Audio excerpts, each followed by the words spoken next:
They fought on the battlefields of Southeast Asia for 16 years. More than 58,000 soldiers never made the final march home. But today, for those who did come home, a welcome home parade for the veterans of Vietnam. Complete live coverage next on a special edition of the Channel 5 News.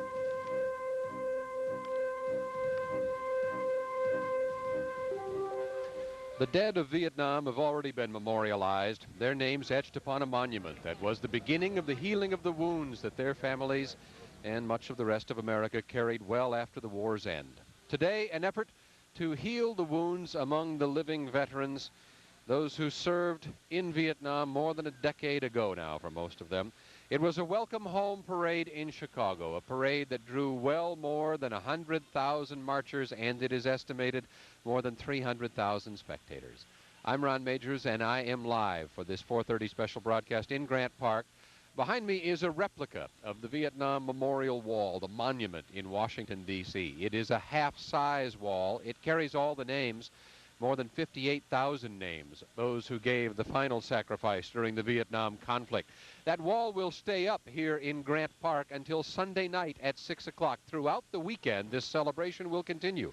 On this day of celebrating and remembering and welcoming home, we started early. Channel 5's Paul Hogan was there along the parade route and is right now live at Petrillo Bandshell, where there are other events going on right now. Paul? That's right, Ron. Just about everybody passed that wall where you are after the parade ended and ended up over here at the Petrillo Bandshell. Well, as you see behind me, tents have been set up. There is a stage presentation going on, and in fact, will go on all evening. A picnic atmosphere here. In fact, one of the participants says, hey, this is our Woodstock for Vietnam veterans.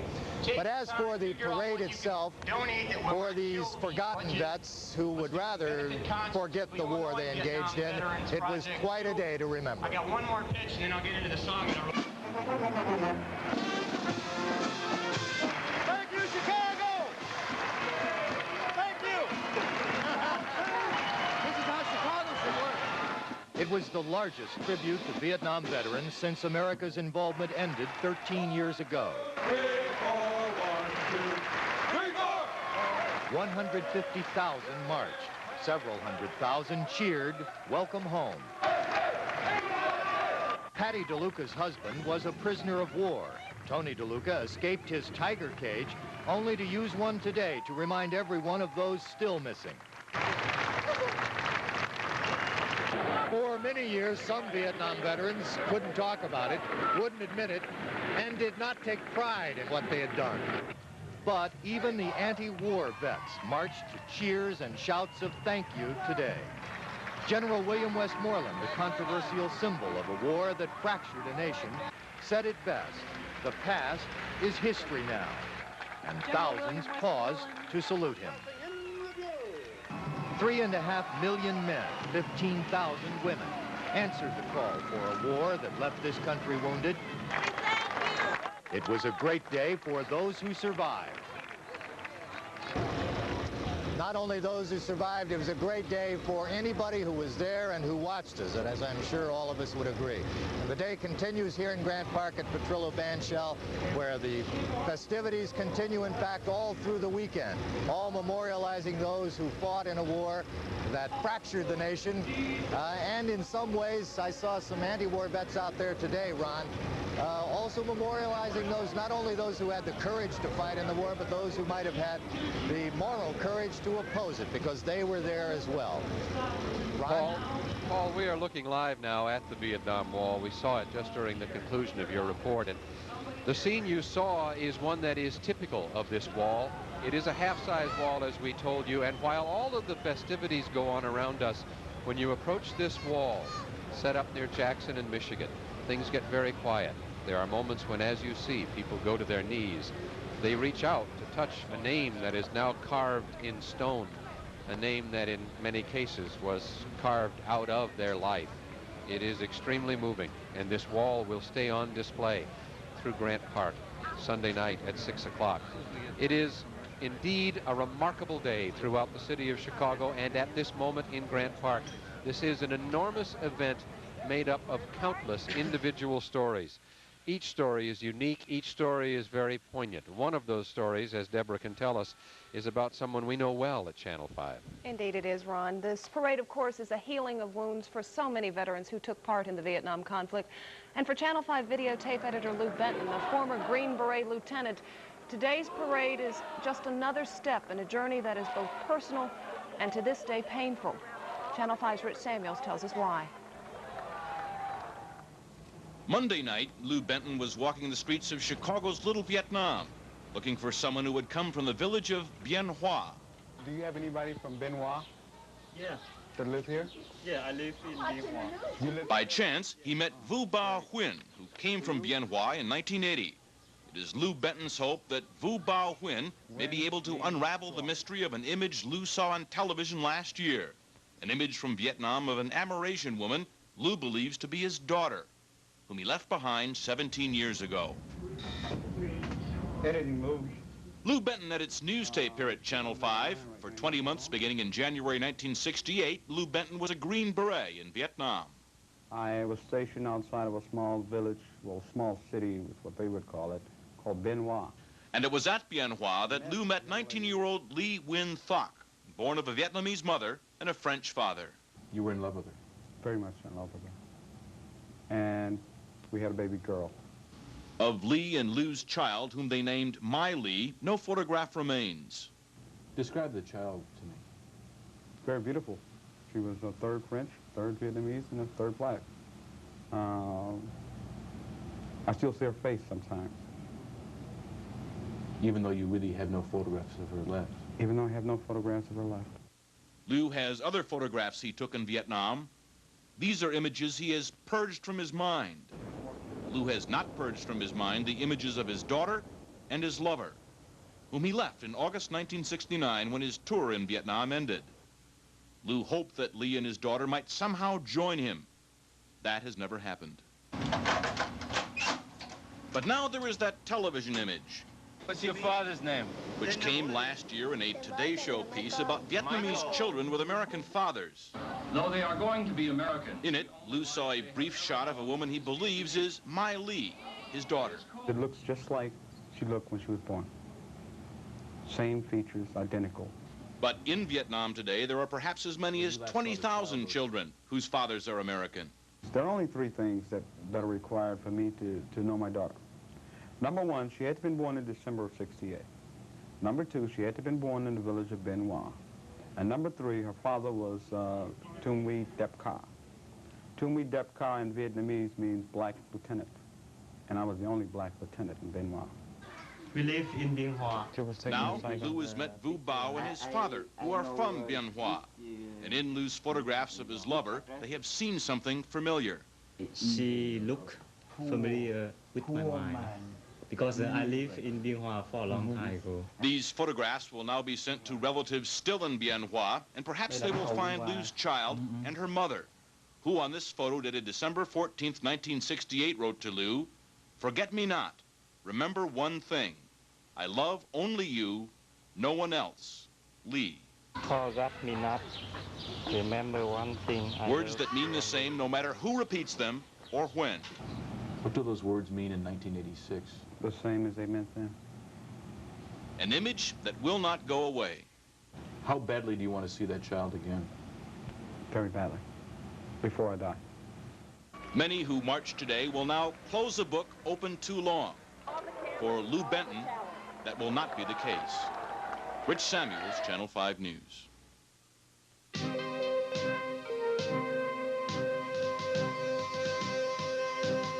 Our coverage of Vietnam veterans' welcome home will continue. Now let's go back live to Grant Park and Ron Majors, who is with the man behind today's parade. Ron. Deborah, that's correct. This started out as kind of a dream Tom Stack had as he was returning from the celebration in New York, which was the first welcome home parade. Tom served 1968 and 69 in the 9th Infantry in Vietnam. You were a platoon leader, a couple silver stars, a couple of bronze stars. That's right. You're flying back from New York. You had a wonderful experience there. Why did you think, let's do this in Chicago? Because of what I had seen there, the healing of Americans, the overwhelming emotion, the upbeat feeling there. I knew veterans from our area needed that, and I knew people from our area needed that, and we hadn't had anything of that nature. And I just thought, you know, we're going to do it. I just walked through over by the Petrillo Bandshell, and I stopped and talked to a couple of guys, one of whom said something interesting. He said, until this morning, I was kind of embarrassed about this. I thought, it's really not that big a deal. It's too late anyway. As of this moment, he said, I don't know how to thank everybody who did it. Right. I said before the parade, those who feel it's too late, those are the ones who need it the most. Those who figure they don't need it at all, they need it the most, too. So today, we had fellows who called up 7 months ago, said, the heck with you, it's too late. It's 15 years too late. And the feeling today, the emotion, you can see it in their eyes. It was terrific. Tom, how does that feeling compare with when you were marching in New York last year? You said coming across the bridge, it was such a sense of emotion, it was almost physical. Sitting on the grandstand today, watching the tear-filled faces of servicemen pass by. Can you describe that for us? Well, New York was great, but nothing could top today. You know, the city I grew up in, the people who I worked with today, it was unbelievable. I was overwhelmed myself. It's just terrific what happened today. You couldn't top it, what it did for veterans. What do you think the numbers were? We're supposed to be the experts, the reporters. We walk around asking each other, how many do you think? What do you think? What I heard from a couple of sponsors and a few other people, I heard that it was around 200,000 veterans that marched. I think there were 200,000 marchers. The man who led the parade, even in front of General Westmoreland, the man who just walked across America like that on his hands. Bob Whalen, what a guy. I mean, what an inspiration. He walked right in front of me, and the man is just unbelievable. This man started in 1982 and just finished a number of months back. He's just unbelievable. You walked beside General Westmoreland at the start of that parade, right behind Bob Whalen. Did the general have anything to say to you when you first stepped out, as he started to see the people who had gathered for this? He was filled with pride. He said this is going to be a great day, and it's just great for vets, and it's great. You know, he was overwhelmed, and him and Bob Whalen talked, and it was terrific. And Jim Patridge, Vietnam veteran, it changed that image. Here's a guy who, the way he helped disabled for what he did, the heroism he displayed saving that young girl last week. And, you know, there's so many vets that we can be proud of. And all along the route, it was participatory. The spectators participated actively in the parade. They stepped out to give a hug, to shake a hand, to say thank you. They were trying hard to get at everybody, General Westmoreland and everybody. It was just, it was euphoria. It was overwhelming what happened today. And it's going to go a long ways towards bringing recognition to the issues that are dear to veterans' hearts. And how about the healing process? How long has it gone toward that goal?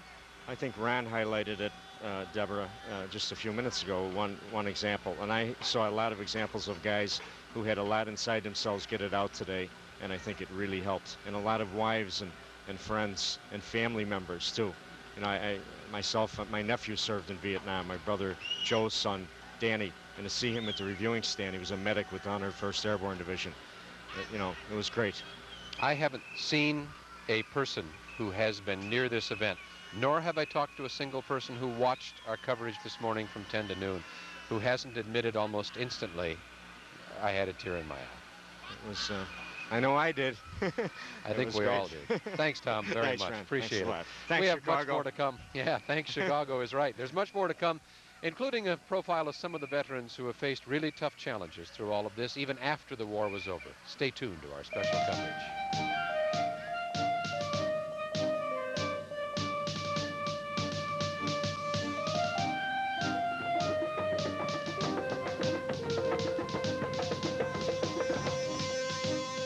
General William Westmoreland called today's event an unprecedented event, one we will never forget. And indeed, anyone who was watching the parade, whether on television or standing beside the streets as the marchers went by, will never forget the emotion of today. It was running very high, both here in Chicago and elsewhere. Earlier, President Reagan recorded a message of welcome for the veterans. Greetings to all of you gathered in Chicago for the Vietnam Veterans Welcome Home Parade. Cheering on our veterans is something America wants to do. Keeping faith with those whose names are found on the POW-MIA list is our duty.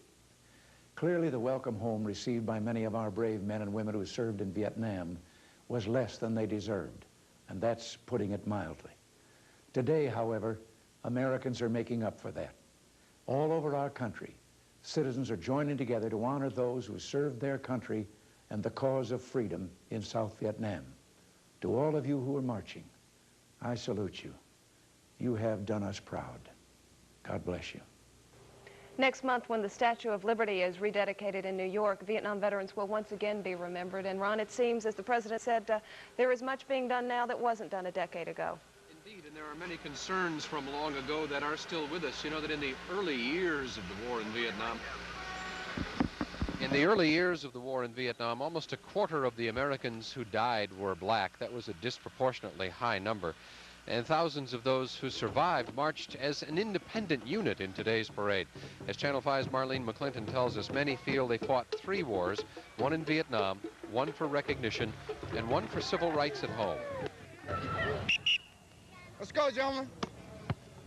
He was an orphan, placed in 32 foster homes, eventually put in a juvenile detention home here in Chicago. So for Sergeant James Hobson, the Vietnam War wasn't the worst thing that ever happened to him.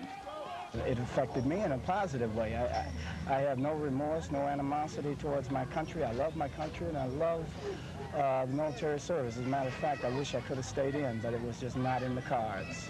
Hobson says it was his traumatic upbringing that steeled him against the racism and injustices virtually all black soldiers suffered in Vietnam. He works with youngsters now, turning around one of the roughest city parks.